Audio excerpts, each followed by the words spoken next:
कौन से स्त्री के घर में संतान सुख नहीं होता, पुत्र नहीं होता। कई बार आपने सुना होगा जिनके यहाँ बालक नहीं होते या फिर केवल बेटी होती बेटा नहीं होता तो लोग ताना मारते हैं, अरे बहू के यहाँ बेटा नहीं, पुत्र नहीं, कन्हैया का जन्म नहीं हुआ। ऐसी बातें बहुत बार आपने सुनने को मिला होगा, आपने सुना होगा। और जिसके यहाँ बालक का जन्म होता है, बालक का जन्म होने के बाद लोग बड़े खुश हो जाते हैं, हमारे यहाँ कन्हैया का जन्म हुआ। लेकिन बेटी का जन्म होने पर लोग बातें सुनाते हैं, एक बेटी हुई, दो बेटी हुई, फिर तीसरी बार भी अगर बेटी का जन्म हो जाता है तो उस माँ को सब कोई इतना सुनाते हैं, सुन सुन करके वो बड़ी परेशान हो जाती है। आप जानते हैं कौन से घर में पुत्र का जन्म नहीं होता? देखिए, संतान प्राप्त हो जाना, बालक होना, बालिका होना किसी स्त्री के हाथ का काम नहीं। इसलिए किसी के घर में केवल बेटी है, बेटा नहीं है, तो ऐसे परिस्थिति में उस नारी को ताना नहीं मारना चाहिए, कुछ भी नहीं सुनाना चाहिए। कहा जाता है बेटा भाग्य से मिलता है और बेटियां तो सौभाग्य से मिलती हैं। भाग्यशाली होते हैं वो माता पिता जिनके घर में बेटा जन्म लेता है, और परम सौभाग्यशाली होते हैं वो माता पिता जिनके यहाँ बेटियां जन्म लेती हैं। बेटी एक कुल को नहीं, दो कुल को तारती है, बेटियां घर को रोशन करती है।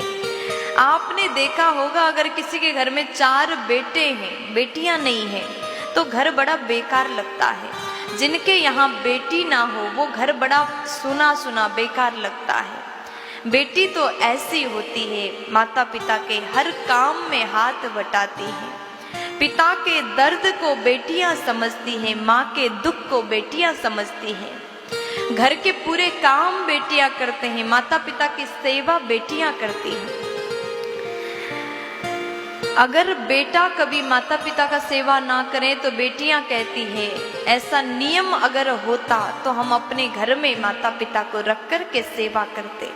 इसलिए कभी भी किसी के घर में केवल बेटियां हैं तो उसको कुछ मत सुनाइए। वो एक नारी अपने घर में बेटा नहीं है इस बात से दुखी होती है, लेकिन लोग आकर उसको ताना मारते हैं, सुनाते, अरे बेटा नहीं हुआ, बेटा नहीं हुआ। तो ऐसा मत सुनाइए। बेटियां अगर हो तो भी जाकर के बधाई दीजिएगा। कहा जाता है कि जिसके यहाँ केवल बेटियां होती है, बेटा नहीं होता, जिसके भाग्य में नहीं होता तो उनके घर में बेटा नहीं होता।